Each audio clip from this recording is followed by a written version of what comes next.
22 सितंबर हर साल world international day of rabies के तौर पर मनाया जाता है। इस दिन का मकसद लोगों में रेबीज बीमारी के बारे में अवेयरनेस आगाही फैलाना है।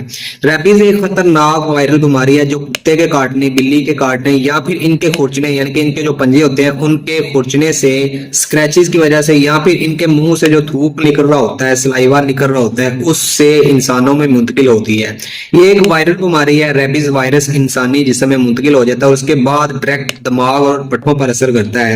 एक्सपर्ट ये कहते हैं कि जिस बंदे को रेबीज वायरस लग जाता है तो फिर उस वायरस से 99% चांसेस डेथ के होते हैं और 1% चांसेस बचने के होते हैं। लिहाजा खुद भी बचें, दूसरों को भी बचाएं, अपने पालतू जानवरों को वैक्सीन लगवाएं, रेबीज वैक्सीन लगवाएं। अनवैक्सीनेटेड जितने भी जानवर हैं उससे ये बीमारी दूसरों में लग जाती है। एक्सपर्ट ये कहते हैं कि इससे बचाव मुमकिन है लेकिन इसका इलाज मुमकिन नहीं है। लिहाजा अपने जितने भी पालतू जानवर हैं उनको वैक्सीन लगवाएं। शुक्रिया।